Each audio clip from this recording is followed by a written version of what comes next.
Welcome, everyone, to the third installment of our Built Environment, my podcast, I guess you could say, where I basically just read out my articles so people can listen to them when they have time instead of taking the time to sit down and read through them all. I know they can get pretty long, so hopefully this helps out some of you. It's been a while since I recorded one of these. Work at Backyard's really ramped up. We've been doing a lot of exciting and fun stuff, but it's taken away a bit from the writing and certainly from the recording and sitting down and being able to do this.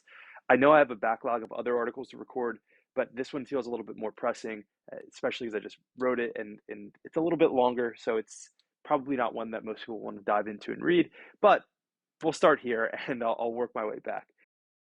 Today's article is on something I've been thinking a lot about, and I imagine a lot of you have been thinking a lot about as well: housing, specifically affordable housing. It's no secret that America is going through a housing affordability crisis. Well, some people might contest that, but I think for anybody who's actually taking a look at the data, studying it, and feeling it intimately, they can certainly say that, yes, we're in a housing crisis. That's no secret, but the big problem comes in: how do we solve it? There's a lot of solutions that get batted around. There's a lot of discussion that's at a highly theoretical level. But what does that look like when it translates into policy? That's where we have a fundamental mismatch. And that's where so many of our issues are stemming from today. Broadly, there are two schools of thought on how we should deal with housing affordability. The first are what I call the capital A affordable housing advocates, because it's a set of people and institutions who believe that housing should be primarily built, subsidized, and managed or overseen by the federal government, state governments, or local governmental programs. It's much more of an institutional presence in housing. The second group is what you might call the market urbanists, or broadly people who believe the key to solving the housing crisis is to simply allow for more housing to be built. It follows a simple supply and demand logic. If a lot of people want housing, there's not that much housing to go around. We should simply build more, and then there will be enough housing for everybody to go around. Pretty simple. The question I'm concerned about today, and the question that the piece deals specifically with, is who's right? Are the capital A affordable housing advocates right? Do we need more government built, subsidized, and managed properties? Or are the market urbanists right who believe that the market can regulate most effectively for the needs of housing in a very simple utilitarian way? As you'll see in this piece, the answer lies somewhere in between, but likely much closer towards the market urbanists. Simply put, a lot of the advocates for capital A affordable housing have been focused on theoretical solutions, things that seem good in theory. Yes, we should help people in need. Yes, we should pay for new buildings to accommodate those most marginalized groups. And yes, we should manage those without the caprices and the whims of private and increasingly globalized capital who lord over those groups who can least fend for themselves. But unfortunately, this has led to a snag. We have neither, or not neither, we have a slew of issues with capital A affordable housing in America today, from funding issues, financing issues, a lack of expertise, a lack of resources, and structural issues that impede much of the progress that advocates support. On the other side of the equation, market determinists get a lot right. They understand that housing is a basic inelastic good. The less housing there is, and the more people who need that housing, the more expensive it is. The easiest way to modulate that is simply to provide more housing, and costs should go down. We have study after study of an empirical data that's validated this increasingly over the last decade. Well, for several decades, but there's been a lot of research that's been specifically focused on it in the last few years that seems to validate this thesis. The market urbanists don't get everything right, because there are still those who will require support. There are still communities who will be neglected, who require the helping hand of the government. And it cannot be and should never be that housing is a purely utilitarian and transactional market. It is not like buying fruit. It is not like buying a new TV. There will always have to be deeper qualitative components to housing in the built environment, because people are not goods. People are complex beings that require a lot more out of the spaces that we live than simply a box to sleep at night. In this piece, I'll go through all of these contrasting ideologies and more, and hope to arrive somewhere that we can all agree will alleviate a lot of the concerns we face with our housing crisis. I don't think that I have all of the answers. I know that there's a lot more to be done, but I hope this piece and this podcast generally will guide the conversation even if it's in an infinitesimal, small way, away from ideological purity, away from tribalism of groups band together, and more towards outcome-based solutions. If we can say, what are our large, or if we can ask ourselves rather, what our largest problems are, what those solutions to those problems are based off of empirical means, let's move forward to them. Let's not move forward based on what we think might work in theory. Rather, let's take what's working in practice and uh, and broaden it across the spectrum. With that, I hope you enjoy this piece, America's Affordable Housing Problem, and buckle up. It promises to be a really fun, albeit a little long journey to how America has gotten to the state it is today with housing and a lack of affordable housing and solutions that potentially can solve it. America's affordable housing problem, how America got to be so unaffordable and what we can do to make it more affordable. An analysis of good in theory versus outcome-based policies. America has been struggling through a crippling housing crisis for much of the last decade. Many may intuitively feel this, but the data is even starker than emotions suggest. Nearly half of all renters, amounting to 20 million households, are burdened by housing costs. 10 million renters are severely burdened, spending more than half of their gross income on housing. It's not much better for homeowners. The average national price to income ratio is 5.4, but far higher in the least affordable metro areas.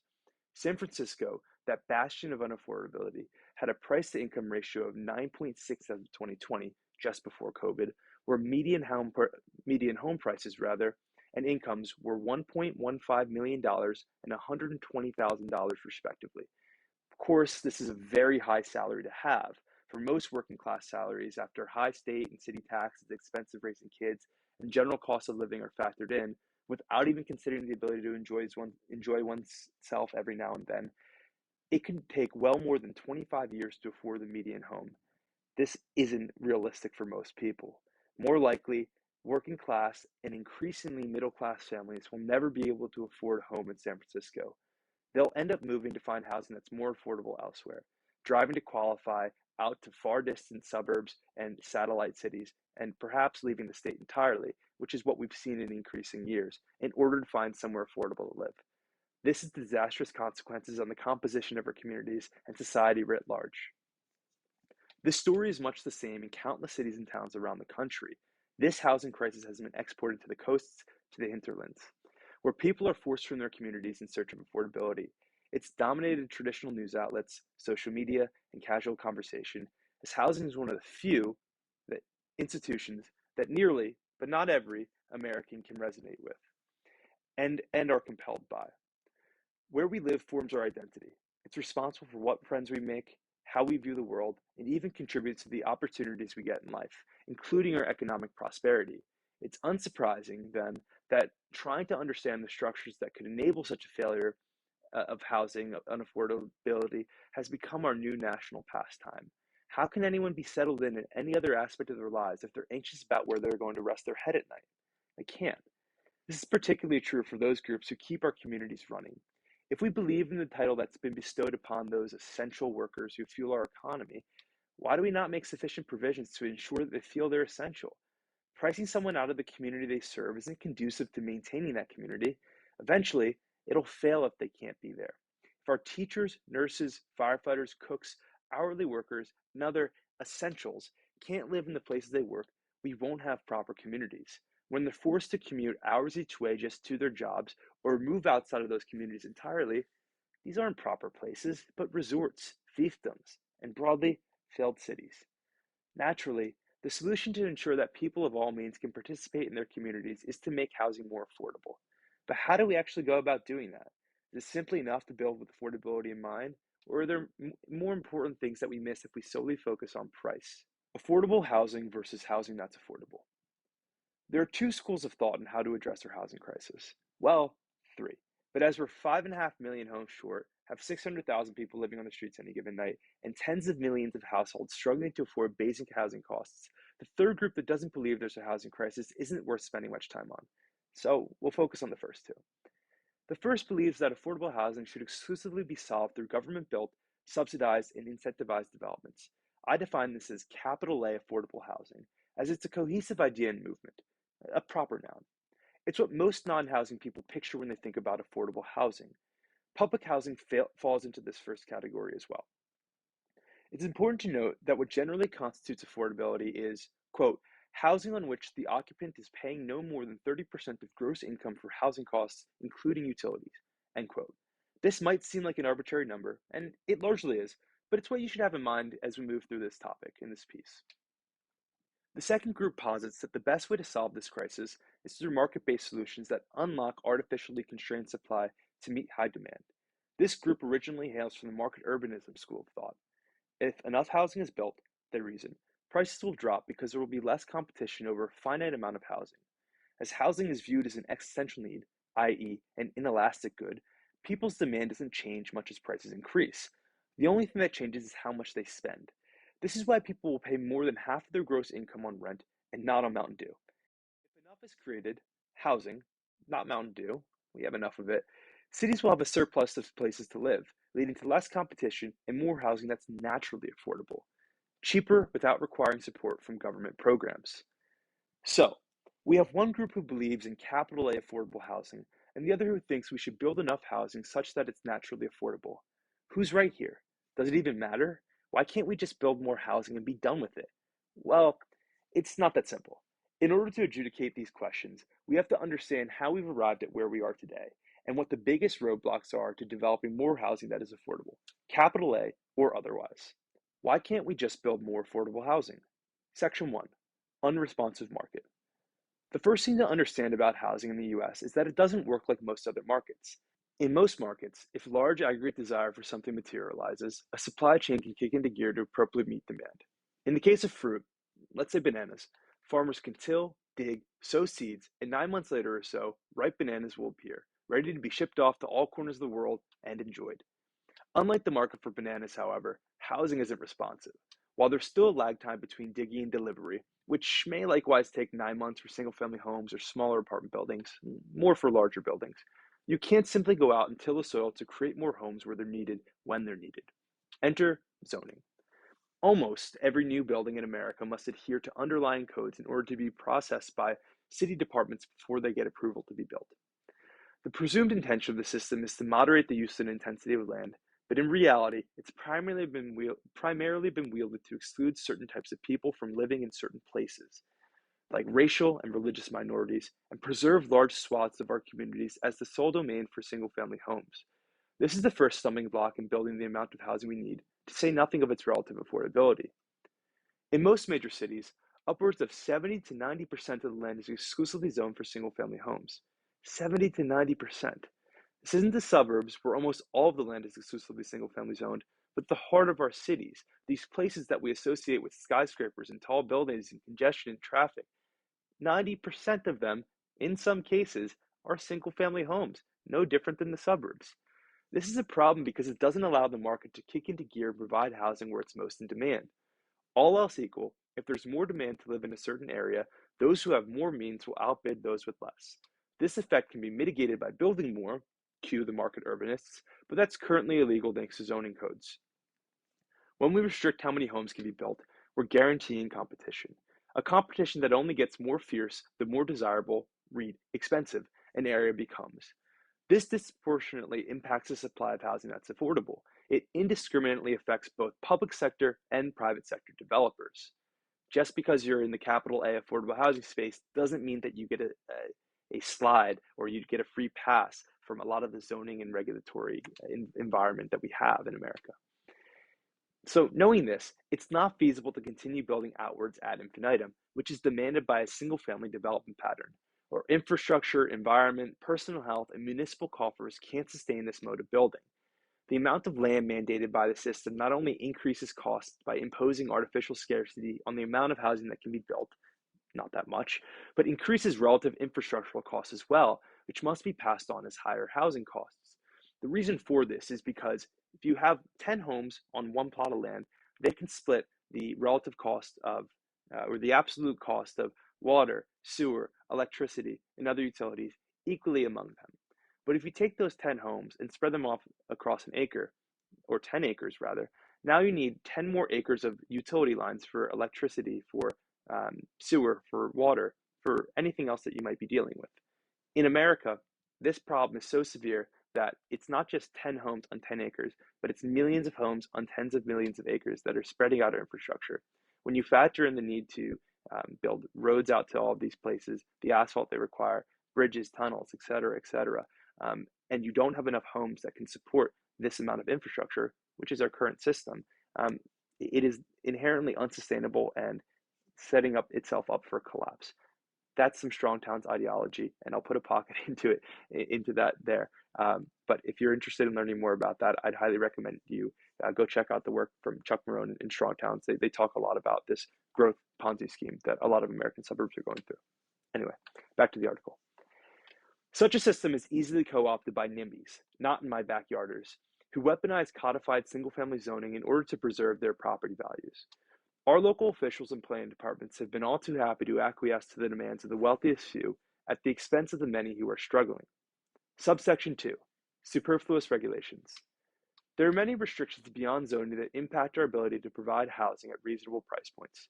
Perhaps most famously, parking minimums. Well, most famously if you're in this space. Probably have never heard of it if you're not in this space. Parking minimums are pretty straightforward. They mandate how many parking spaces a building must have at minimum. There we go, pretty easy. But they're also fairly pseudoscientific. A two-bedroom apartment may be required to have two off-street parking spaces, while a 2,000 square foot commercial building may require 12, regardless if one is in a more walkable context than the other. The code mandates the parking spaces rigidly and doesn't allow for any level of flexibility outside of that. And there's no discernible reason why, other than the fact that these numbers sounded good enough when the regulations were crafted decades ago. Sure, one car a bedroom, that makes sense. If you have four bedroom, maybe four cars. Despite the fact that you have three children under the age of 10, we're going to mandate you build those amount of parking spaces. Now, I think you can see where I'm going here. This is a problem because cavalier regulations impose real consequences on affordability and the built environment broadly. When parking is mandated, it reduces the amount of space the building can take up on a lot. For smaller lots, parking minimums can often render development feasible because the area required for cars would have a greater square footage than the building, or sometimes the lot itself. We're trading parking spaces for homes and the dependency that comes with prioritizing this mode of transportation. What's worse, this trade is very expensive. A surface level parking space may cost $20,000 to build. A space in a garage can cost upwards of $50,000. These costs are passed directly on to tenants. One bad regulation like this begets two, which becomes four, until we arrive at a state where so many hurdles have been thrown up that it's nearly impossible to navigate the system. It's not difficult to see how we arrived here, however. What's difficult, though, is that these ideas sound good in theory. Take prevailing wage requirements. Who can argue against competitive wages? No one. And that's the problem. Regulations aren't passed because they're outlandish or there's no reason that they should exist. They're passed because they plausibly make some sense. But dig deeper, and they lose this benefit of the doubt. In the case of prevailing wage requirements, the headline regulation obscures already high wages for construction workers. In some analyses, this one regulation is attributable to a 20 to 25% increase in construction costs. This is untenable. And as we've seen before, these costs aren't internalized by developers, they're passed directly on to the renter or the homeowner. These regulations, and dozens more like it, exist without accountability. There's no cost-benefit analysis to see whether they're successful or damaging, and so they remain with impunity. Politically, there's no appetite to strike plausibly good regulations. This makes sense. Why roll back policies that your constituents approve of when doing so is no easy task? But it's absolutely imperative our officials and planners dig a little bit deeper than the surface level to see what the downstream consequences of their regulations are, to understand if they're actually providing the benefit they think they are. If they're not, they must be rescinded. It's just common sense. Fear not, public officials, as this is an opportunity for another and even greater win, so you don't have to worry about trying to go find another one. This win, making housing more affordable. This will make you a lot of friends and make your constituents very happy. A bit more controversially, though, let's look at development impact fees. I promise political officials and public officials and planners, this has some reason as well. And I think will, in the long run, win you some more friends. Fees extraction from new construction seem like both an easy and politically palatable way to fund community services. Who could oppose taking money from fat cat developers who can easily be partnered with it to fund schools, roads, and other infrastructure improvements. Why not tack on a fee for water and sewer upgrades and another for a new community center? Surely they don't need it. Sure, this all makes sense, but these fees really add up. It's not uncommon for impact fees to reach into the tens of thousands of dollars per unit, amounting to hundreds of thousands of dollars or on smaller developments and fees, and millions of dollars in fees on larger ones. In some cases, these fees prevent projects from ever getting off the ground. For those that do rise, the fees, you guessed it, get passed on as higher housing costs. Wow, these costs are really adding up with all these regulations. And that's been borne out by a couple of recent analyses and studies. The National Multifamily Housing Council found that 41% of all development costs are attributable to regulation. Said another way, the average development costs 41% more than it otherwise would absent regulations. Let's pull that back to the real world for a second. If the one bedroom apartment that you're looking to rent is $2,000, roughly 40% of that $2,000 is purely because your public officials and planners set up roadblocks that made that housing unnecessarily expensive. That's outrageous. You're spending, and let me do the quick math off the top of my head, $800 more a month just because your planners have crafted, or officials, not just planners, have crafted faulty regulations or regulations that are superfluous and don't need to exist. That should make everyone angry, including the planners and public officials. So the extent and impact of these costs, it's not just one study that have found that it's 41%. It's not just me here saying you should cut away red tape. These costs have been corroborated with increasing frequency in papers over the last decade, including a 2015 paper which explained the vast majority of studies have found, it was a meta-analysis, that locations with more regulation have higher house prices and less construction. This is common sense. In an industry where margins are already very tight, those extra fees or months waiting in entitlement can be the difference between a vacant lot and 50 new homes. From a community perspective, it's clear that the tax revenue and economic development generated from 50 occupied housing units far outweighs whatever the punitive fees might be. But this understanding can only be reached once one digs several layers deep into Byzantine policy. It's not a very fun thing to do. We're far more comfortable occupying the realm of theory, blissfully ignorant of the consequences and effects that policy has on practice. This is an endemic problem. We have to roll our sleeves up and understand that those little lines that we write in zoning codes and regulations have real consequences. It's not going to be fun. We'll have to put on our glasses, but it's imperative to really look very hard at the policy and change it so that it really meets outcome. Now, I'm not advocating for the dissolution of all fees or a Wild West of development barren of regulation. Hardly. There's a lot of regulations and fees associated with development that are super important and that we should keep in place. I don't know what the number should be. Perhaps it's 20%, perhaps it's 25%, maybe it's 10%, but 41% is just far too high. While it might be easier to blame the scapegoats du jour, like private equity, Zillow, or developers, our officials must do better than shirking their responsibility with weak excuses. If we could make housing 25% cheaper simply by rolling back excess regulations, it's a violation of one's covenant to their constituency not to do so. These moves might not be as flashy as cutting ribbons or blaming some billionaire capitalist, but they may well be more impactful in delivering more housing that's truly affordable. Distressingly, there appears to be some cognitive dissonance between the barriers put up by cities and their purported goals. If a place's goal is to realize more affordable housing, then staunchly defending parking minimums, impact fees, minimum unit sizes, and other unnecessary regulations make it nearly impossible to do so. Policy must align with practice. Intention is not enough. The effects of unresponsive policy have become increasingly dire. Though the country has been struggling through a housing crisis for a decade, we haven't yet approached our peak housing production from the last cycle, which was almost 20 years ago. We've seen fewer homes permitted over the last decade than any other period in the last 60 years, dating back to the 1970s, according to my chart that I just pulled up. The upshot of this regulation is that apartments have become expensive to build, very expensive.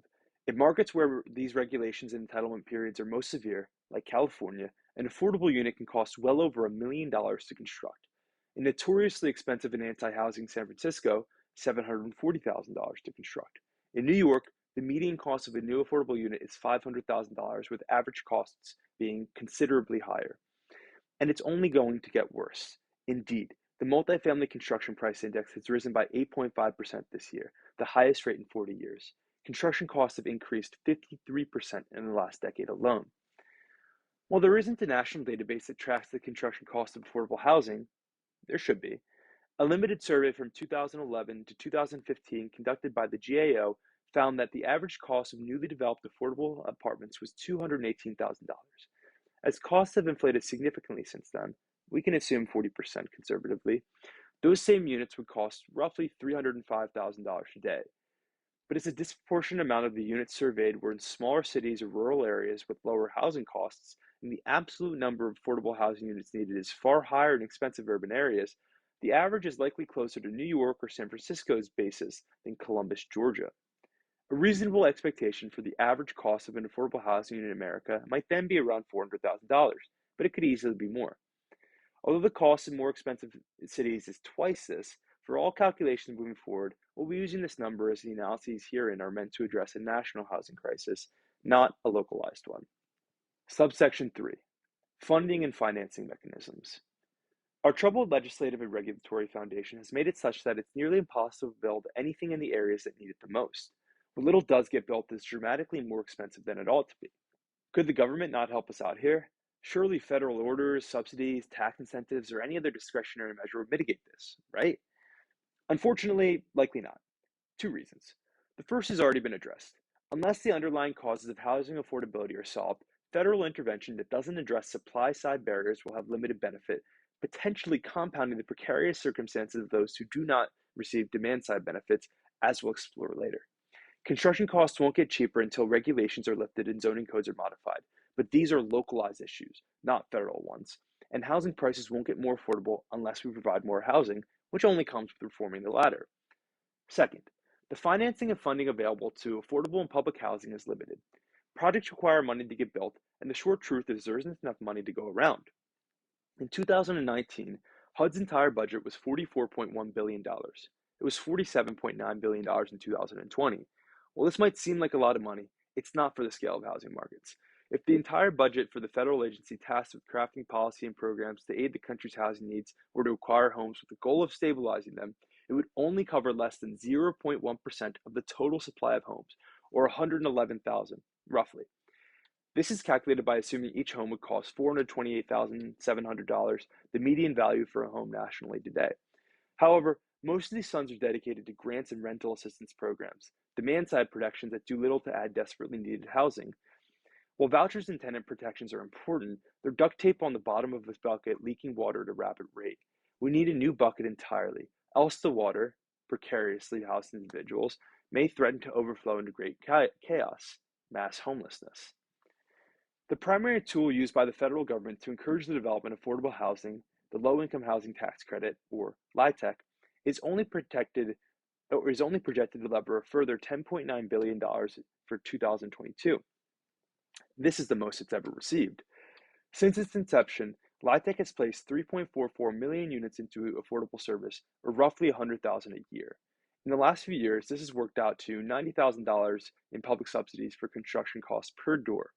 At our $400,000 per unit estimate from the last section, this $90,000 in subsidy accounts for roughly 22% of the project's costs. But ironically, this adds more costs to projects as developers have to find additional sources of funding to fill financing gaps and navigate added complexity to be compliant. It's good to have the extra money, but it doesn't come without any consequences or without any headaches. Now, not all of these units that are funded through LIHTC are developed. Some are merely renovated or acquired with the goal of stabilizing them. In any given year, somewhere between 40,000 and 60,000 units are newly built through the Low-Income Housing Tax Credit system. Or, said another way, the number of homes built nationally through LIHTC falls somewhere between the amount that Phoenix, 35,400, and Houston, 61,770, built in 2020 alone. We can't solve our affordable housing needs if this country is failing to build an amount of units comparable to individual cities. This is simply not adequate from the largest affordable housing development program in the US. Though there are other funding sources emerging, like the National Housing Trust Fund, HTF, they're hardly more than an incremental few pieces of tape on the bottom of our bucket. Since 2016, when funds were first disbursed for the HTF via a set proportion of business from Freddie Mae Freddie Mac, and Fannie Mae, $2.68 billion has been allocated to states. 739.6 billion was allocated in 2022 alone. This is a lot of money, but this too hasn't been exclusively reserved for new housing, with renovations and rental assistance getting proceeds as well. Since 2016, only 855 new units have been completed through this program. That's a shockingly low number for the amount of investments it's seen. The limited federal funds available for affordable housing, it's roughly $96 billion in 2022, including $68.7 billion earmarked for HUD and a few billion more here and there from other programs, are barely making a dent in our dire housing needs. Worse, there's significant overlap in where those dollars are spent. Many tenants living in LIHTC projects still need to use vouchers or other subsidy programs to afford rent. This reduces the amount of people who can benefit from already scarce funding if they're drawing money from different pools. How scarce is this funding? Well, $100 billion might sound like a lot, but if we wanted to build our way out of our 5.5 million home shortage, we'd need to spend $2.2 trillion at a $400,000 per unit cost to satisfy it. $2.2 trillion. That's an exorbitant number. This doesn't say anything about additional proceeds needed for maintenance or rental assistance just to build us out of our shortage. Even at our low end estimate of $305,000 per unit that we could acquire the land, buy, and build for, $1.678 trillion would be needed to solve our housing shortage. We simply don't have the money publicly available to fund this. As this isn't a static problem, the bill will only get more expensive if we don't act quickly. Conditions will continue to deteriorate further. Is building affordable housing even desirable? Knowing why we can't build affordable housing is only part of the story. Yes, it's illegal to build the housing we need in the places we need it.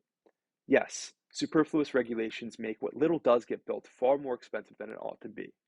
And yes, a lack of federal financing and funding allocations severely limits how many homes can get built in the limited areas they can get built for the exorbitant costs they require. But these 3 points leave out an important question that isn't often asked.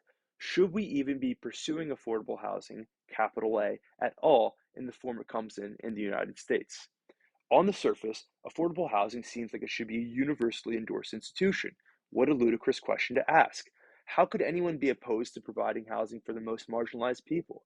The moral argument, it would seem, is on the side of institutionalized capital A affordability. Indeed, this is the argument many activists and progressive thinkers wield when discussing the topic. It's become popular to say something along the lines of, I support new housing, but only if it's 100% affordable or 100% public. This, again, may seem rational and ethical, especially when discussed within the context of gentrification. We don't want marginalized communities to become displaced, so we must be thoughtful in how we develop and reinvest into neighborhoods such that we don't remake the mistakes of the past, where entire neighborhoods were destroyed through racist urban renewal programs that displaced hundreds of thousands of people. This legacy is inseparable from contemporary urban development, as the scars of mid-century planning are still highly visible, intimately felt, and deeply woven into city governance. But this isn't an excuse to prohibit new buildings that don't meet this standard. This only prolongs the damage these neighborhoods experience.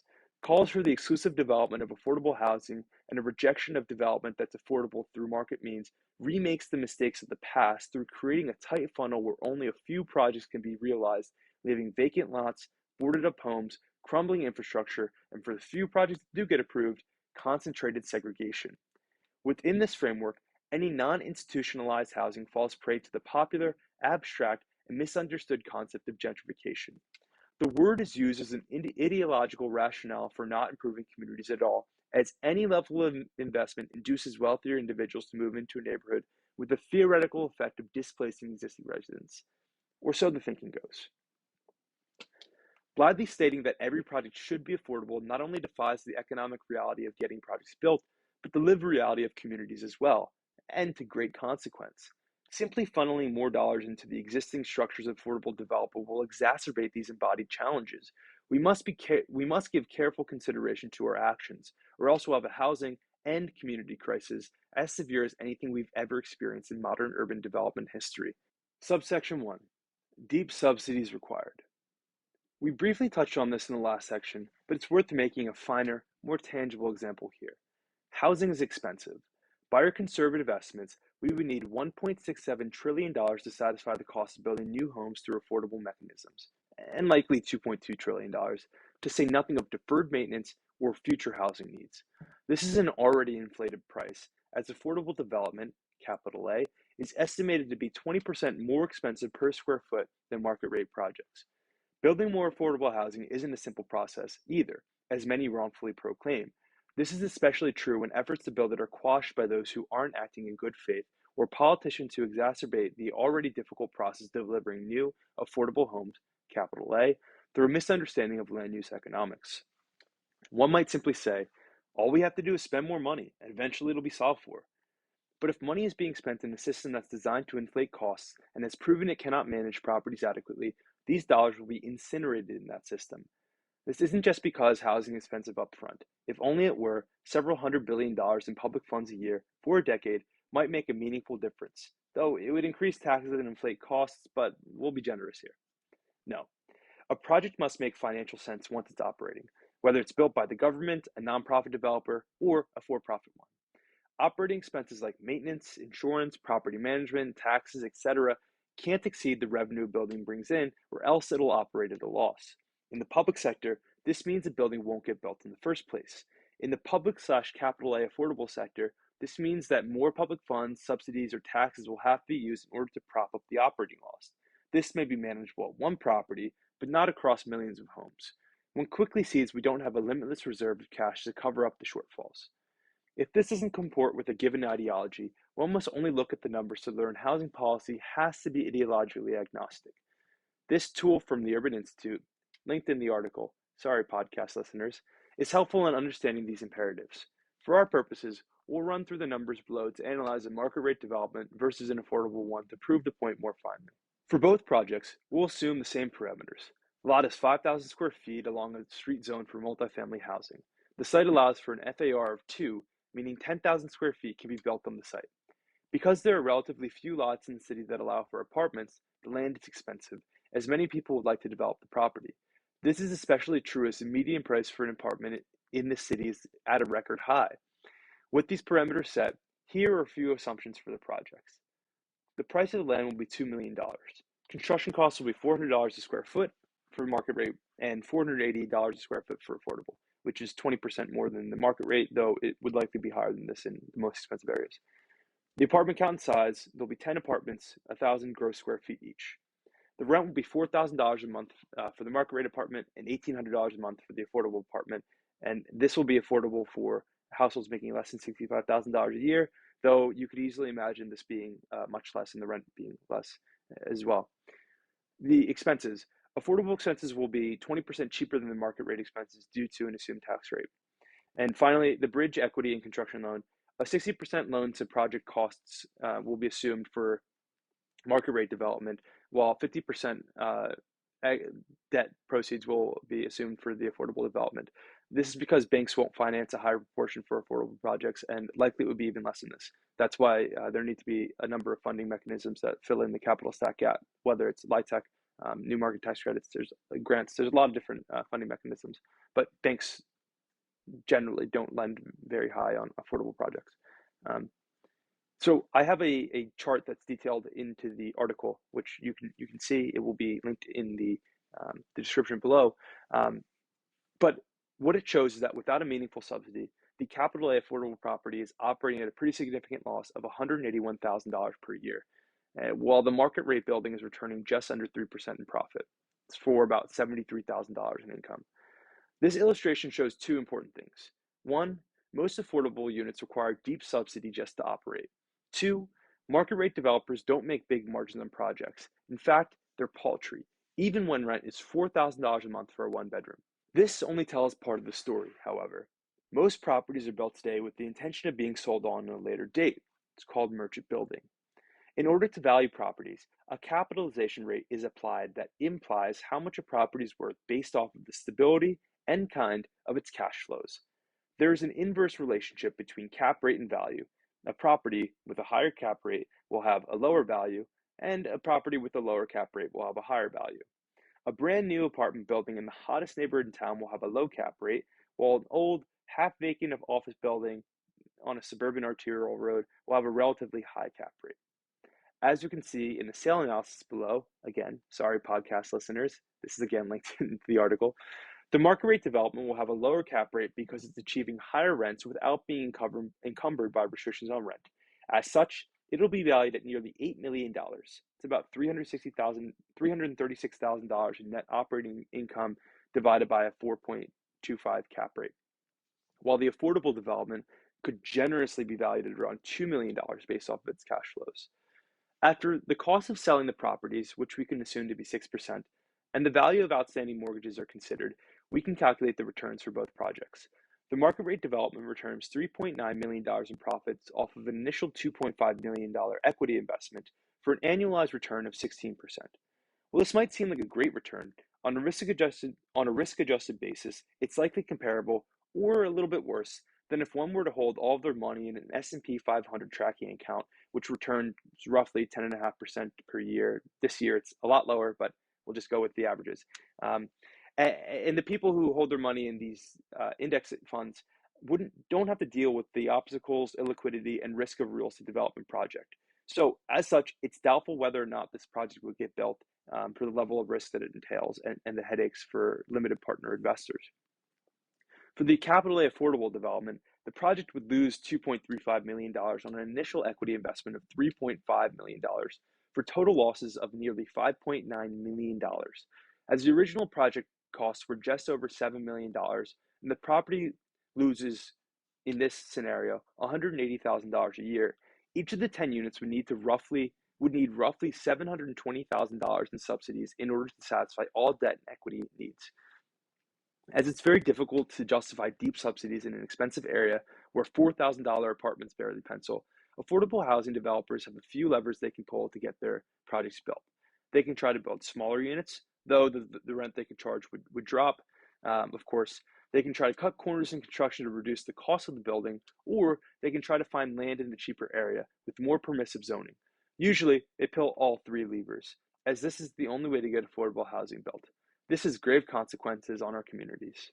Subsection number 2, segregation for new developments.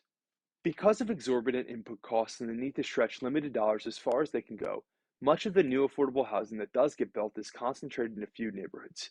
These neighborhoods, overwhelmingly, are the most marginalized and economically disadvantaged areas of a given city. Or, said a different way, the development of purely capital A affordable housing profoundly deepens economic segregation. New York proves an illustrative example. Despite being home to less than 10% of the population, the poorest 8 community districts saw 41% of all new low-income housing built in the last decade.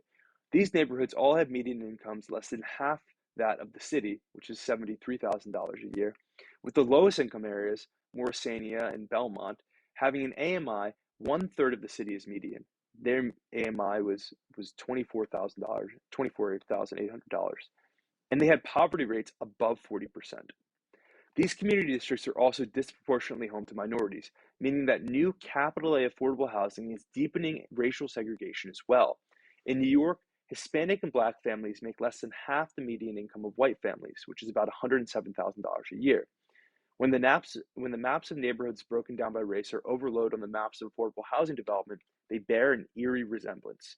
The Furman Center, a respected urban policy research institution, affirms these troubling affordable housing trends in New York, stating, quote, new government subsidized units targeted to low-income households were built in areas with higher Black and Hispanic population shares, higher poverty rates, and lower prices and rents than those of new units overall.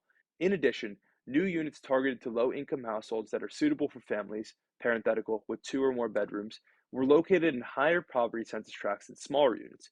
These patterns raise concerns about whether the location of new income-restricted units is doing enough to counter patterns of economic segregation and to connect low-income children, in particular, to well-resourced neighborhoods. End quote. This is not a novel finding, sadly. Anyone studying the space thoughtfully enough would discover this, as the fabric of the built environment is easy to read and the data doesn't lie. So, why do we keep building in this fashion? Perhaps it's because new development and funding allocations into marginalized communities are seen as goods in and of themselves. I'm sympathetic to this, as disinvested neighborhoods seeing money expressly dedicated to existing community members is a good thing. I do, however, worry about the downstream consequences of what, on surface level, appear to be noble investments. Take Elton Crossing in the South Bronx, for example. On the surface, It's a nice new building where 199 new homes and 8,600 square feet of medical space were built on vacant land, with rents starting at $396 a month. Yeah, you heard that right. Less than $400 a month. Access to a rooftop patio, fitness center, and courtyard included in this rent. Located across the street from a college, Elton Crossing has activated a formerly seedy site, bringing more eyes and vibrancy to the street, lending safety to an area sorely in need of it, um, and more vibrancy overall. Even better, flanking Elton Crossing on one side is a permanent supportive housing complex with 59 units and social services for veterans. It's Bronx Commons, a 305-unit affordable housing building with 14,000 square feet of performing arts space, borders it on the other side. Surely these are very good things, with the neighborhood inarguably being better for their creation. Across the city, there are dozens of projects similar to this going up, adding much needed homes, neighborhood services, vibrancy, and safety to neighborhoods for whom these improvements have for too long been foreign. If these are the only areas where new development can pencil, and we desperately need housing to be built, perhaps it's best to take what we can get with the added benefit of revitalizing struggling communities. However, I worry we're failing to learn from the mistakes of the past. Indeed, there are deep parallels between the capital A affordable housing that's being delivered today and those that rose in the mid-century period.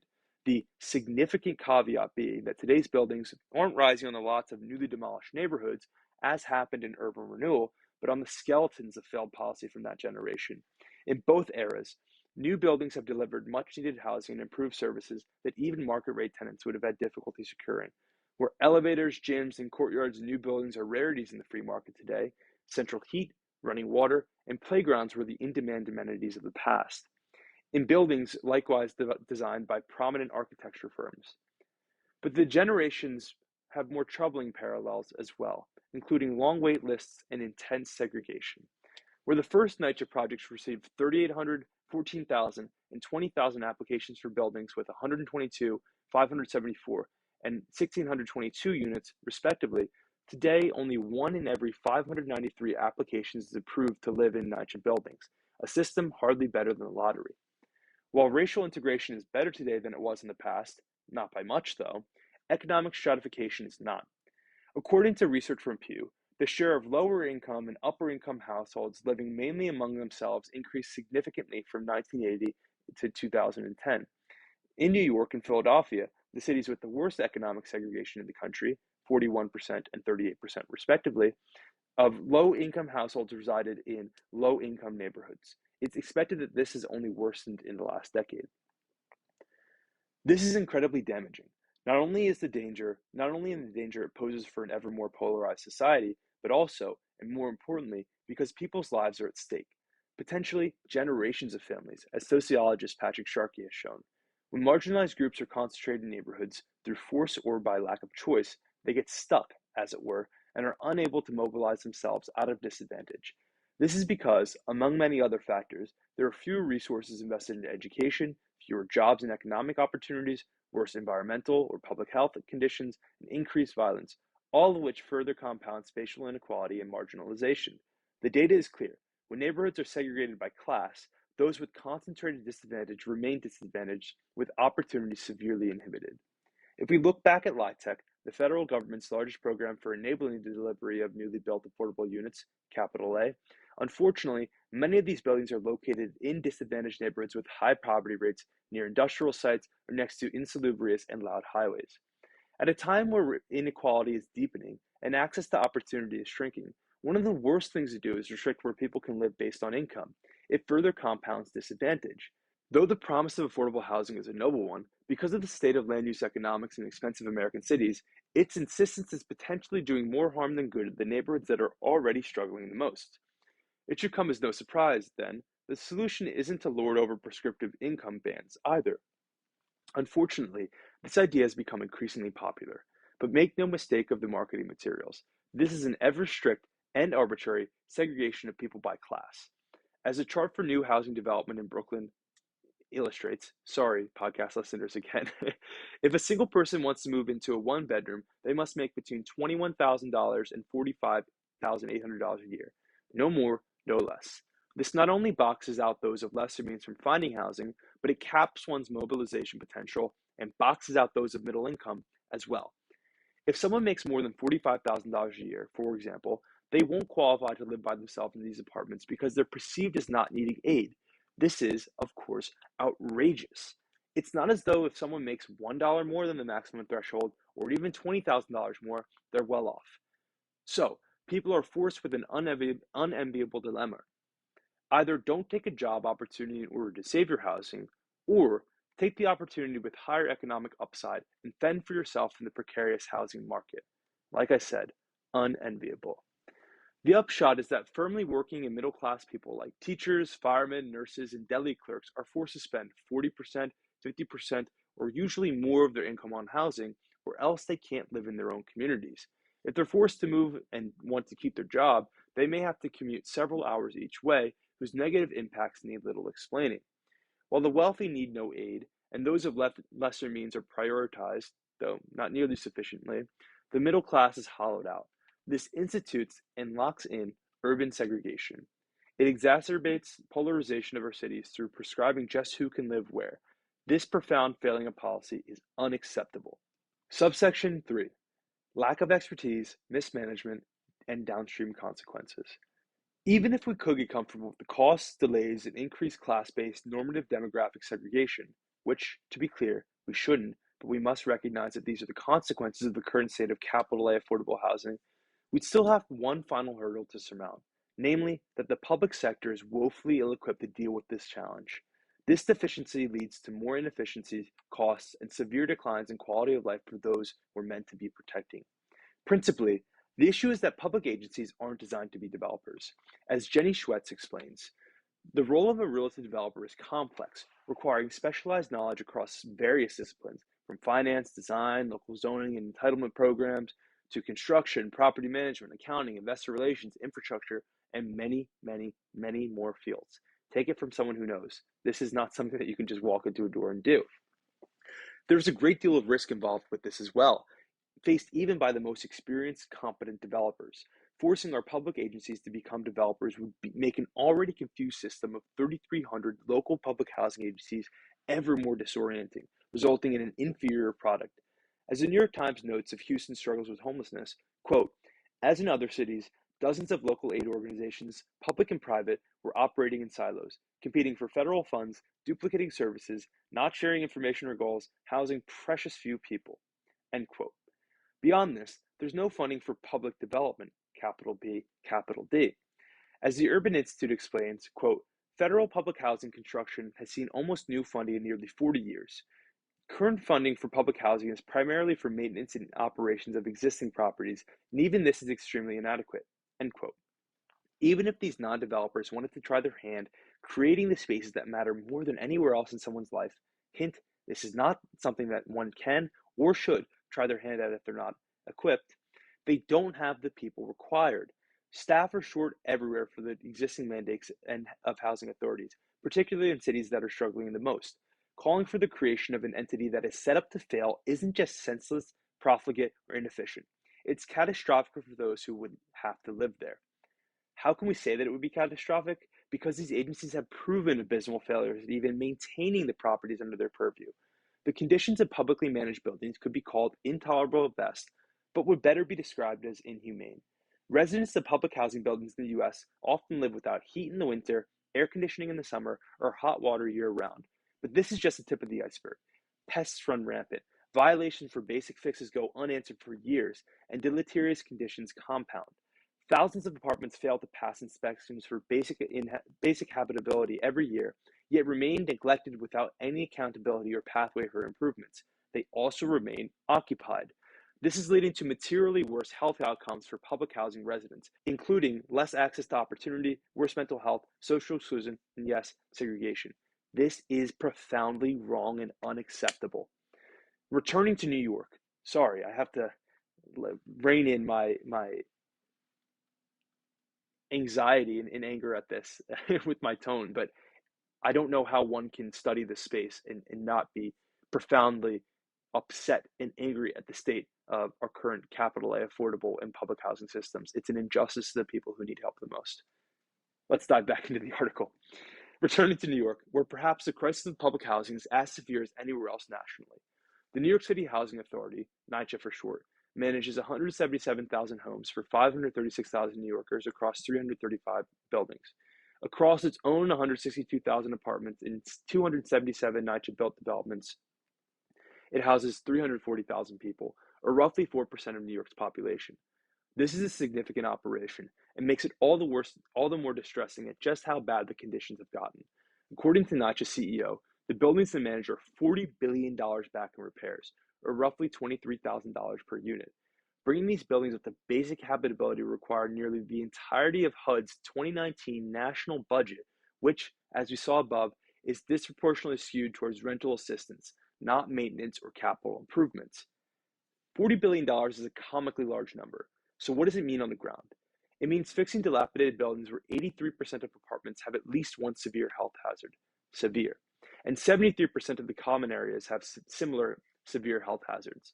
It means fixing the more than 600,000 open work orders to bring residents to the precipice of basic habitable conditions. Not quite desirable, but barely approaching acceptable.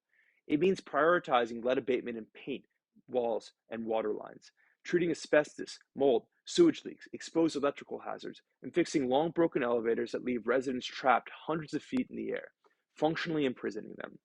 This $40 billion wouldn't include making the apartments particularly nice places to live. It wouldn't address the psychological or physiological ramifications of decades of mismanagement or embodied environmental injustices. And it can't change the fact that these areas were designed poorly from the beginning as towers in the park that segregate, turn their backs on the city, trap residents in, and limit opportunity. It can't fix the racist ideologies that accompanied their creation in the first place.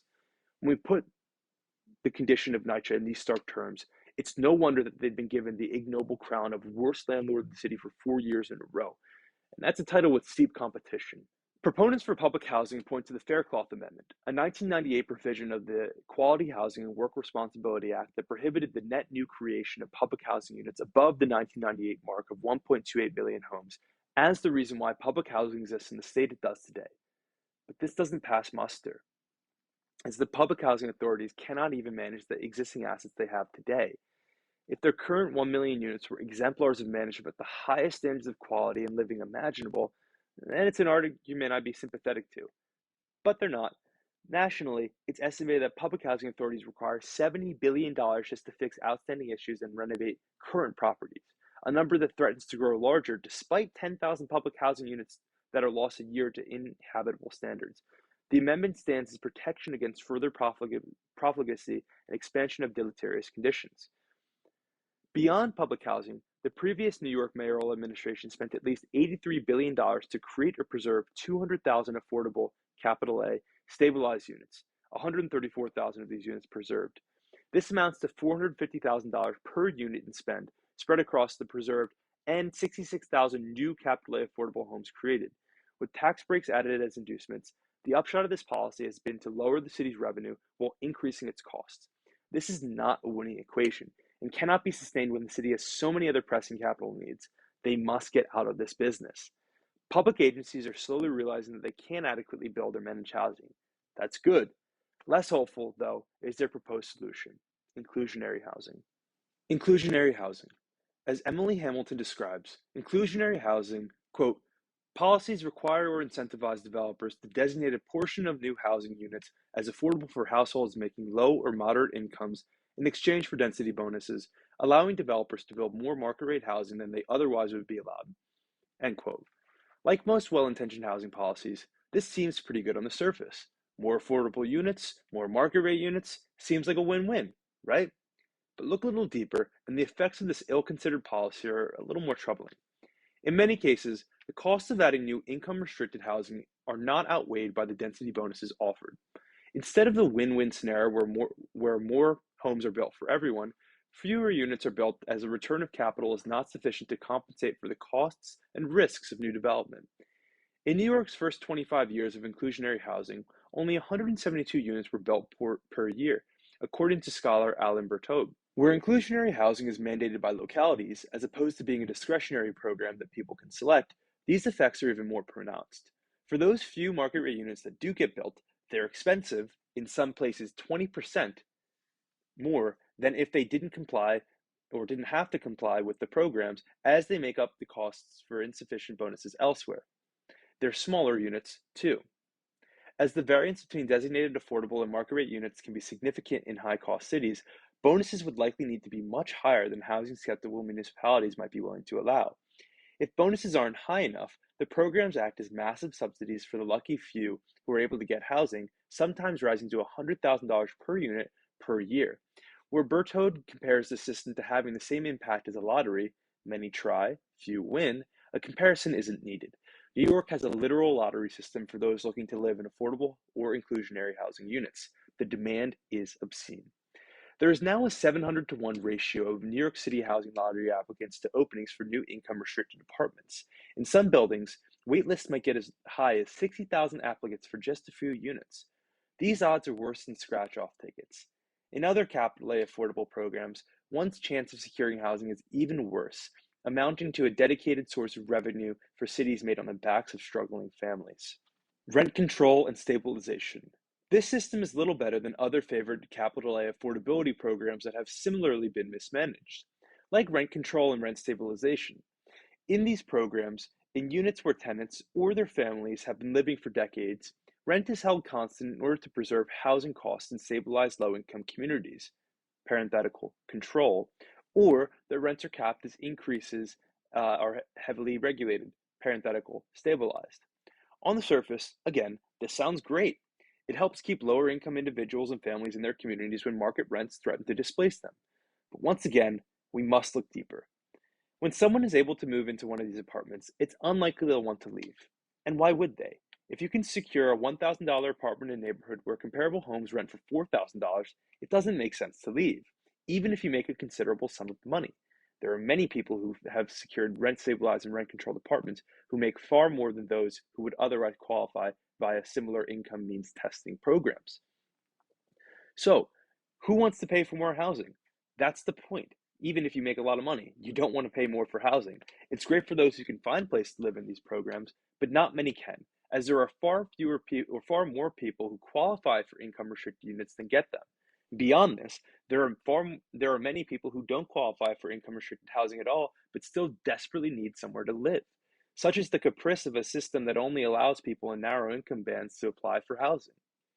If the city that enacts these programs doesn't marry stabilization with new supply, the price for all unstabilized units will dramatically increase as more people fight over fewer homes. This makes it even harder for marginalized groups to find habitable and affordable housing, leading to more intense class segregation. Vacancy rates plummet as people desperately try to find or hold on to ever more scarce housing. This is exactly what's happened in New York. You might be thinking that if there aren't enough income restricted units for those who need them, we should simply enact stabilization laws such that all who are threatened by unaffordability are protected. This is roughly what many progressive cities have passed or have contemplated in recent years. But they shouldn't do this. They shouldn't be doing this at all. Not only is it a fairly nebulous mandate, as a theoretically well off family making $150,000 a year can still face severe affordability challenges in expensive cities, but it isn't a sustainable mandate either, economically or practically. It's unsurprising, then, that when these programs are extended into the private market, the consequences are equally unsustainable, as they're bound by similar rent and land use constraints. In simple economic terms, when the amount of rent one can yield cannot keep up with the ongoing operational expenses, landlords will either only make essential building improvements, or they won't make any at all. If a city caps the amount of improvements a landlord is able to carry out and doesn't allow them to recapture the value of these investments by setting a new rent, those landlords have no incentive to improve the units.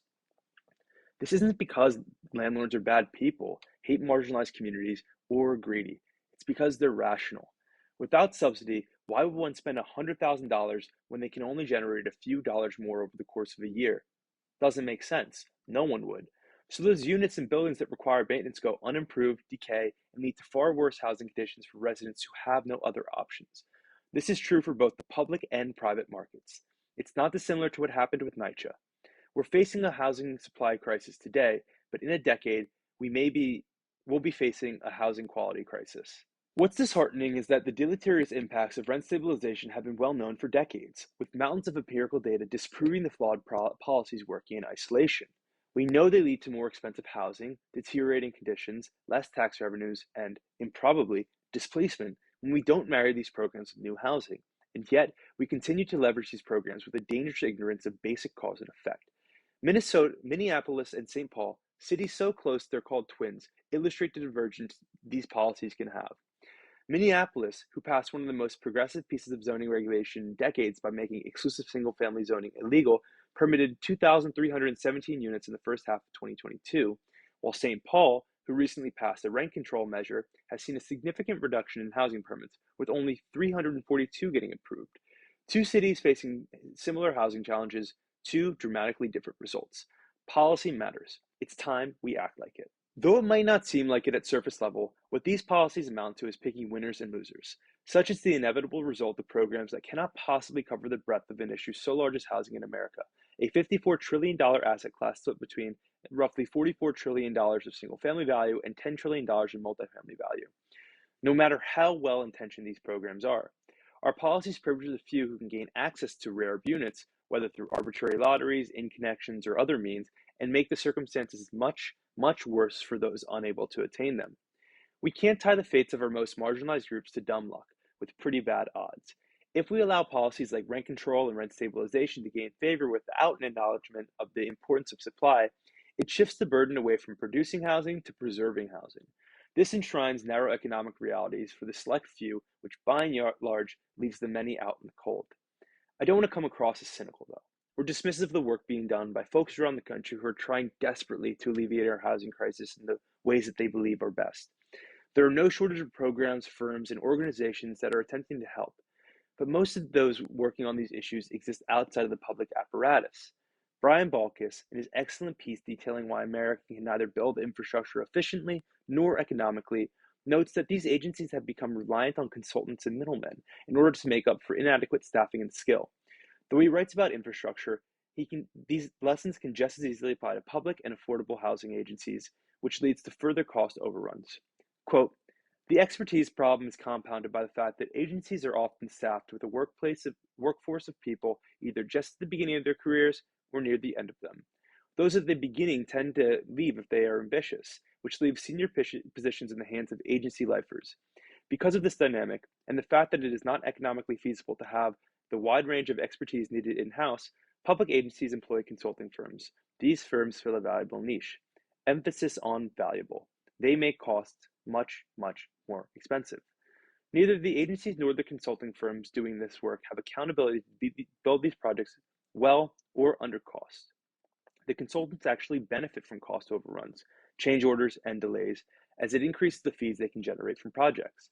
As it's quite costly to replace consultants, especially with the number of hoops public agencies must jump through in the hiring processes, and difficult to attract, hire, and retain talent or train talent, the sunk costs of keeping existing parties in place act as a downward effect, pulling projects ever deeper into the red. These costs are a direct hit to project affordability. They must either be recouped via higher rent, which isn't possible in income-restricted units, or directly hit annual budgets, which results in less assistance, fewer improvements, and fewer homes. None of these are desirable outcomes, and yet there are precious few checks to offset them, or even an awareness that they are major issues. Our agencies are understaffed, under-resourced, underqualified, and overburdened. The programs we use to realize new affordable homes are antithetical to the stated mission of providing housing at high qualities for those groups who need protection the most. Instead of surface-level policy that does little to more than ensure politicians will win re-election, let's go beyond what people think works in theory and focus on what works in practice. If the results aren't aligning with our goals, it's time for a new system. We cannot accept failure, no matter how righteous the talking points or shiny the social media campaign. The reality is we've failed. Failed at building affordably, failed at realizing interconnected, integrated neighborhoods, failed at the most basic governance over our institutions, and failed the millions who desperately need help. But fear not, wary reader or listener, for there is hope in turning our failures around. The solution to our housing crisis is to enable housing that's naturally affordable and support the most vulnerable. As this piece is attempting to detail, capital A affordable housing faces many challenges in the United States, from our uniquely destructive regulatory state and troubled passive urban development, to a systemic failing of oversight, knowledge, and inability to control costs or accept accountability. In light of this recent and contemporary history, one great hurdle remains in rectifying these challenges. Capital A affordable housing policy is perception-based, not outcome-based. Instead of seeking programs, policies, and solutions that would alleviate systemic burdens, parenthetical, the disease, most capital A affordable housing policy only addresses surface level tensions, parenthetical, symptoms. Housing operates within a market structure. If there is more housing than there are people, housing will be cheaper.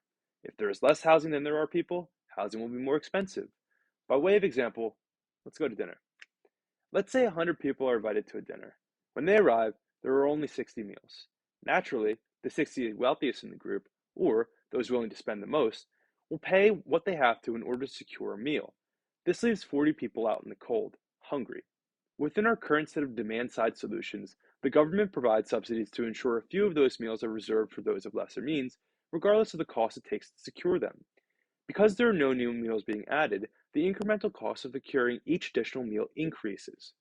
These subsidies don't ensure better quality or more nutritious food, but just food, period. What's more, the system we've devised makes it very difficult, verging on impossible, to provide the additional meals demanded.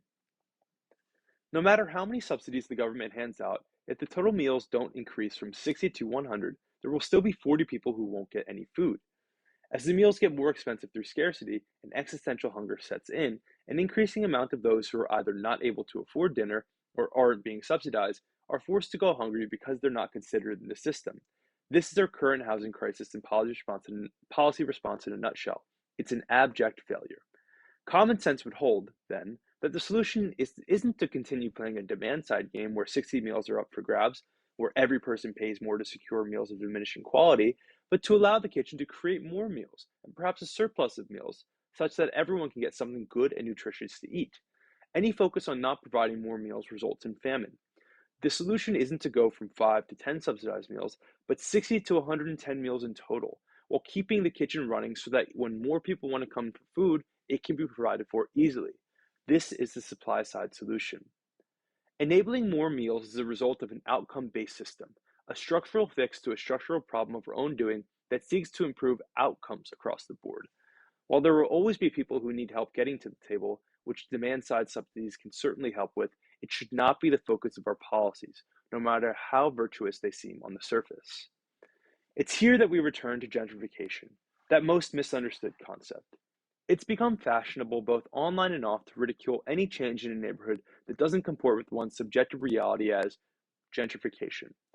As cover for this, questions of whether a new development is, quote, affordable are asked, a fairly nebulous barb that's meant less out of good intentions and more as a signal to virtue to other in-groups that one is aligned with the, quote, unquote, right set of policies, regardless of outcome or downstream consequence. There are hardly more destructive sentiments in housing circles than this way of thinking, for two main reasons. The first is that an aversion to any change harms those who need help the most. In a twisted bit of irony, those who purport to defend the marginalized through the lens of anti-gentrification are their greatest oppressors. In neighborhoods that have been disinvested in, under-resourced, and in various states of decay with poor quality services and amenities, new investment in quality of life improvements are precisely what they need. As we've already seen, there is neither sufficient funding nor the coordination among public or affordable agencies to provide the resources marginalized neighborhoods desperately need, but when enabled, private investment does. It might feel like that new glassy building housing young, wealthy professionals is causing displacement, but counterintuitively, it actually alleviates it. New construction has been found to reduce rents by 5 to 7% in a neighborhood as more supply reduces competition over homes. What's more, for every 100 new market rate apartments built, 70 middle income apartments open up elsewhere as fewer wealthier people are forced downstream to find housing. This effect is most pronounced in high cost areas. In a process economists call migration chains, each new unit of housing ripples outwards in a chain effect where the wealthiest people move into the newest, most expensive buildings.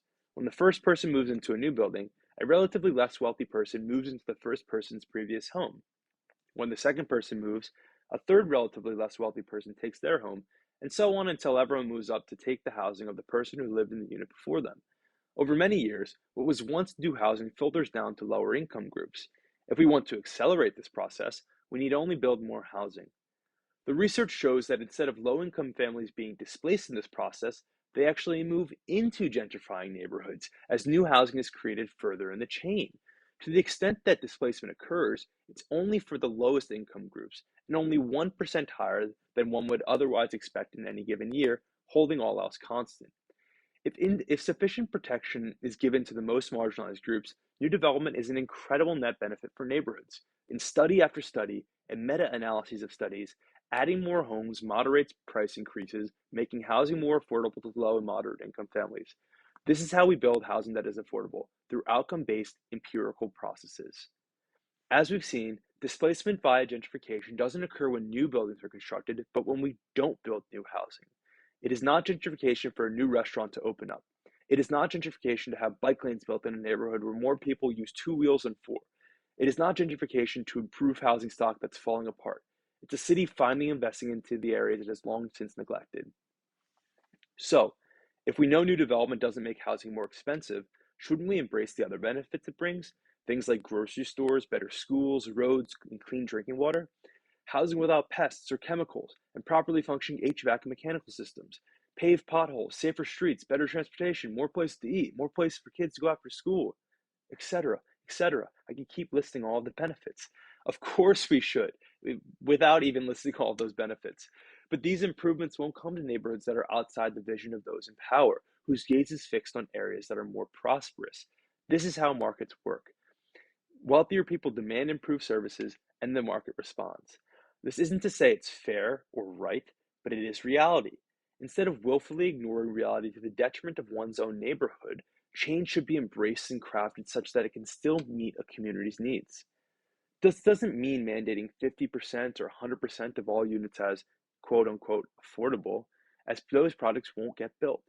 It means listening to the needs of a community such that they can have all of these improvements and enjoy the progress of their neighborhood without being displaced.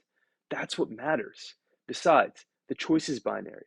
Either allow new development investment to bring improved services and quality of life and an increase in tax dollars to funnel back into communities, or don't. The choice is obvious. I fear, however, that there are many who would rather have a community fall apart than see their neighbors enjoy higher quality livelihoods due to their misplaced perception, born of ideological purity that change is a bad thing. Despite empirical evidence and community anecdotes to the contrary, it's also a historical aberration, as the only constant about successful cities is they're constantly in a state of change. People are fluid, porous beings, going wherever we please so long as we're enabled to do so. Could you imagine if you were forced to live in the same neighborhood as your great great grandmother? For some, this might be lovely, but for many others, they must move to where opportunity is for the chance of a better life. It cannot be deprived from us. In those rare cases where opportunity comes home to you, you'd be wise to take it. That's precisely the opportunity that new development investment afford to people across the socioeconomic spectrum today.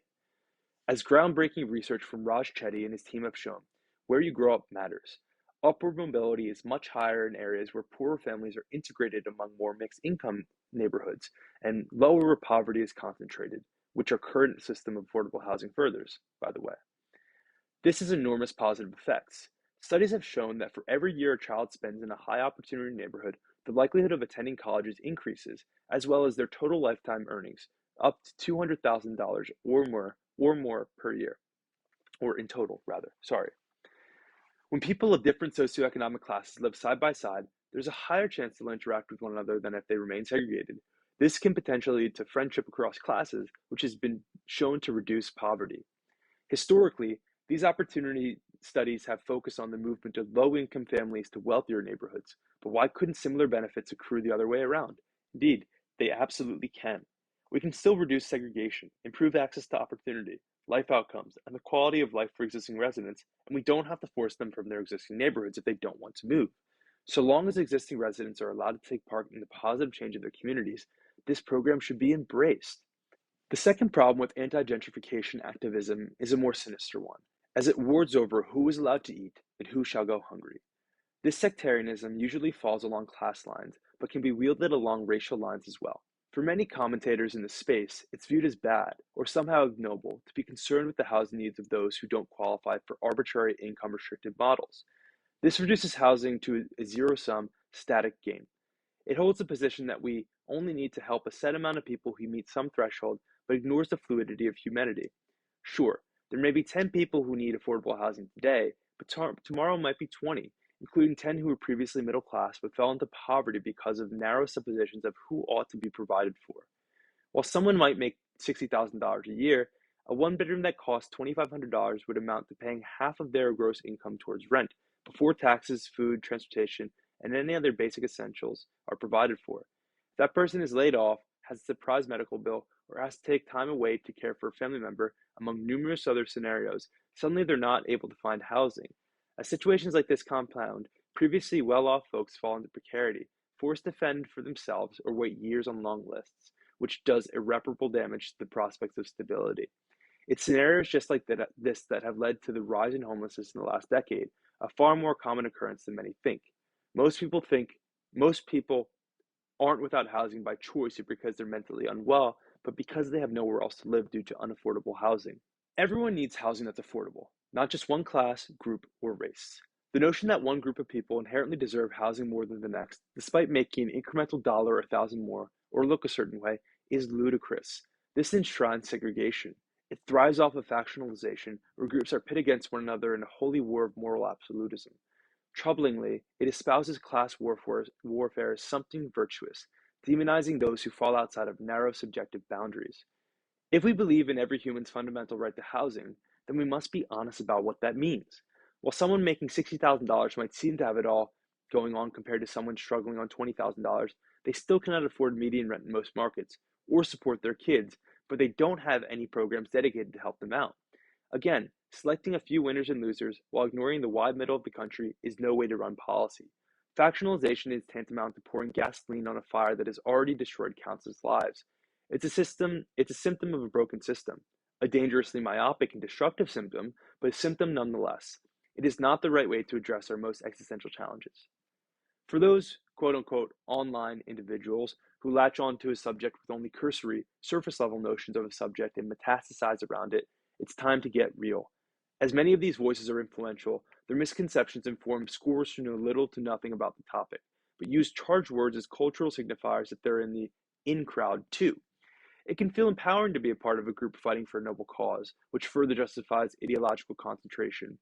It is a righteous fight, says the peripherally aware observer, and righteous fights are ones of passion, not data. You're a gentrifier, you're a colonist, regardless of what those words actually mean in practice. If we could build housing affordably at reasonable cost in reasonable timeframes, we would, I assure you.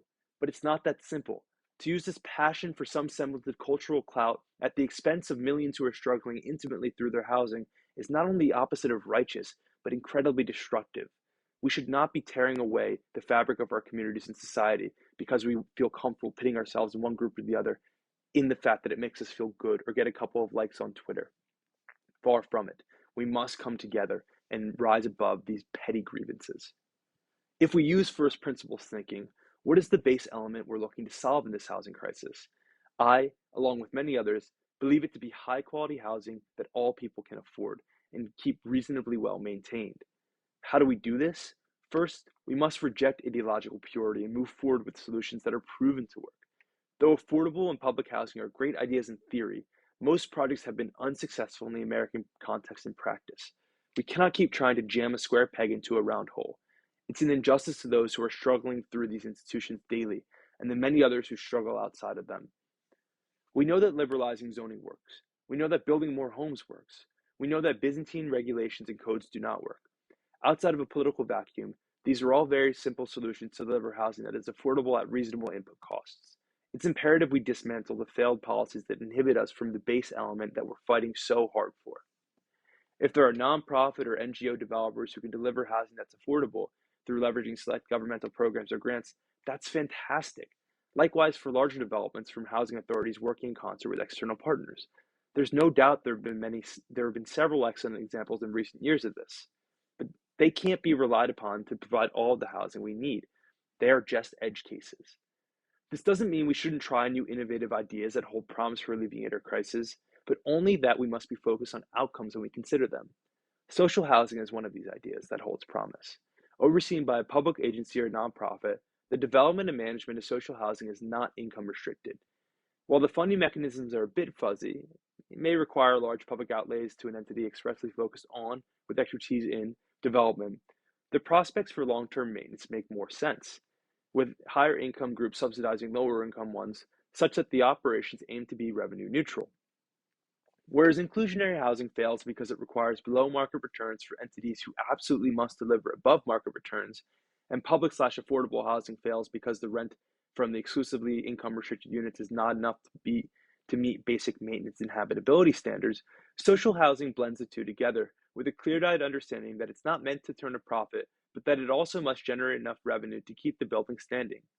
As proponents of the California Social Housing Act detail, including Assemblymember Alex Lee most prominently, the income agnostic approach in these projects fosters economic opportunity in diverse neighborhoods without troublingly prescriptive mandates.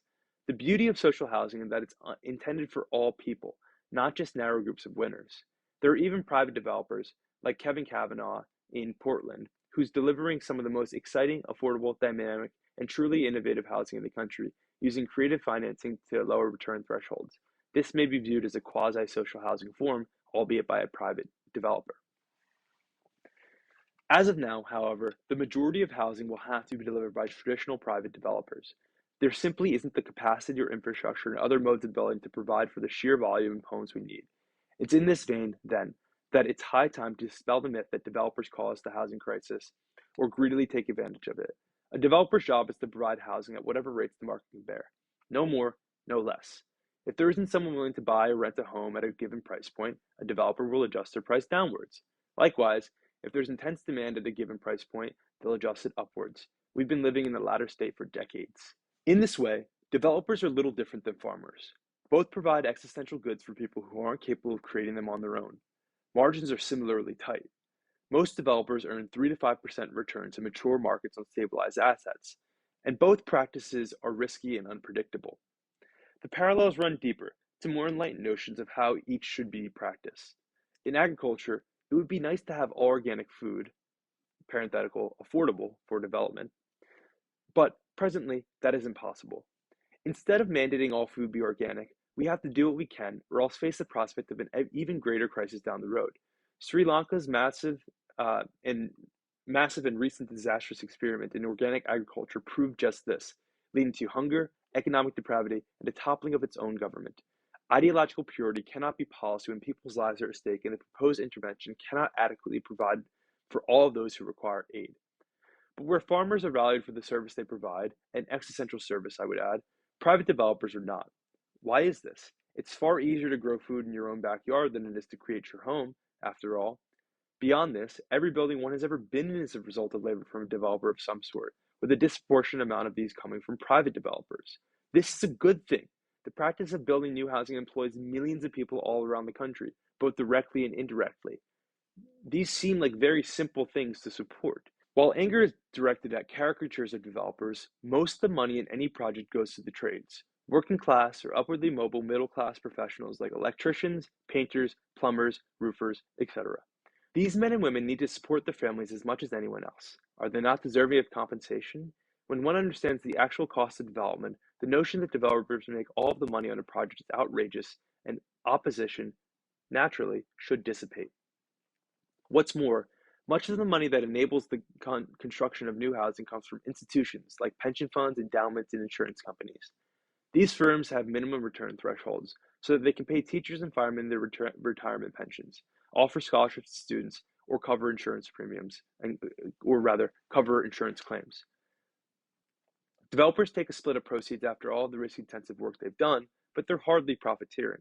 As we've learned above, the costs of development make housing more expensive, not caprice or greed. This isn't to say private developers are virtuous and always provide a better product, hardly. But it's clear that we can't continue with the status quo that only privileges the most expensive developments, whether publicly subsidized or privately built, to get through the door, as they're the only ones that pencil in our system. If you find yourself wanting to blame developers, don't. Blame your local officials. Where does this leave public agencies in the federal government? Make no mistake, they still have an immensely important role to play. But that role is different than the one many might have expected of them. Theirs is to be a support system, offering a boost to the most marginalized while directing policy from a high level that can unlock those best equipped to provide a better lived experience for all. This support will likely most tangibly come in the form of vouchers. A focus on a voucher-based system allows the government to improve what it already has a good deal of experience in and expand those benefits outwards. Today, 10 million people receive federal rental assistance through various voucher programs like Housing Choice and Section 8. But the system is chaotic, inefficient, and concentrates segregation by class as most vouchers are directed towards low-income neighborhoods. The key to allowing these programs to have maximum impact is to simplify them. There are 160 different housing assistance programs in the country, with very few interacting with one another. This is counterproductive at best and destabilizing at worst. Millions of families wait for years for needed assistance, with some never getting it. What are all these programs doing if so many people are left on waiting lists? One gets the impression that there is a great deal of redundancy across programs, leading to delays and inflated costs. An easy solution would be to consolidate all of these programs into one large national agency within HUD so communication, administration, and implementation improve, as Michael Hendricks has convincingly argued. In confirmation of this flawed system, only 25% of qualified households receive federal rental assistance due to funding limitations. By canceling all misadventures in the development and management of housing, focus can be directed on improving our convoluted voucher system, which is an achievable goal. This is a common sense form of governance. Providing a family $18,000 in rental aid annually, which is $1,500 a month, is a far better investment for the government to make than allocating $500,000 or $1 million per unit towards poorly managed housing that won't deliver for a decade. This math still works after 25 years. It's a win-win-win. The government can unload costs to private or nonprofit developers whose job it is to deliver high-quality housing, and tenants can reap the benefits of an abundance of more affordable housing. Key to the strategy working, however, is to fully fund these programs and enable housing to be built in the areas where it's most scarce. A voucher can't do any good where there's no housing to move into, or if they're inhibited from providing the aid. Only 1.7% of direct federal spending is allocated towards housing community development. This just isn't enough. Thankfully, the trajectory is improving, and I hope it continues with a more targeted focus. The answer to making housing more affordable in America is not to build capital A affordable housing. The answer is to build as much housing as possible so that it becomes affordable without reliance on heavy subsidy, municipal competence, organization, income restriction, means testing, segregation, tribalism, or the caprices of successive administrations. Effectuating this requires us all to take a hard look in the mirror and a willingness to follow where the data leads. While we all have our own preconceived notions of what's best, this matters little in crafting policy that impacts the lives of so many millions so intimately. Our policy must be outcome-based, not guided by specious emotional charges. Though no problem as complex as our national housing crisis will have a set of solutions that can easily be distilled into a few lines at the end of an article, albeit a long one, here are a few common sense takeaways that can tangibly help solve our crisis. First, reform or abolish zoning to allow for the development of housing where it's needed most in order to respond to supply-demand imbalances. Second, cut away at unnecessary regulations like minimum parking standards, setback regulations, and bad faith environmental reviews that serve little functional purpose other than to increase development costs and the time to deliver housing. Third, attract the best and the brightest into planning and development departments with excellent compensation and enable them to work towards creating high-quality built environments. Fourth, eliminate zero-sum games that allow for the factionalization of existential policies, namely community review that empowers vested and well-intentioned interests to usurp the process of progressive housing. We must operate with an imperative that housing is going to get built as a first priority, with all else following from there. Fifth, build high-quality housing for all members of society, not just the wealthiest or the marginalized. We cannot risk the middle class sliding into impoverishment or precarity due to obstinance and incompetence. These are indistinguishable from malevolence. 6. Stop misadventures in public and affordable housing programs that serve to segregate, marginalize, restrict opportunity, and damn millions to poor living conditions. 7th, consolidate and adequately fund rental assistance and voucher programs to ensure those who need help the most can be aided in efficient and economic ways. 8th, 50 other suggestions that I'm sure you don't want to read after already getting through 14,000 words in this piece or coming on 2 hours of the podcast. My God. I'll wrap up here. For those who genuinely care about the plight of tens of millions of Americans struggling in these times, we're all working towards the same thing: to create places that are more affordable, sustainable, community-grounded, of higher quality, and offer more opportunity. This isn't achieved by utilitarianism, building as much as we can, no matter where it's built, how it functions, or what its impacts are. Tribalism, only certain groups qualify slash are worthy of attention. But romantic maximalism. We need to embrace an abundance agenda such that anyone who wants to live in our cities, towns, and country, regardless of where they're from, will not only be able to do so at reasonable costs of living, but with incredibly high qualities of life as well. We need to create communities that inspire great pride, joy, and camaraderie, not depression, division, and resentment. When we build great things, a skepticism of change or a fear of others will be replaced with an excitement about the prospect of the future and a compassion for our neighbors. This isn't ignorant idealism, but rational optimism. In a world dominated by pessimists, cynics, and selfish agents, it's the medicine we're so desperately in need of.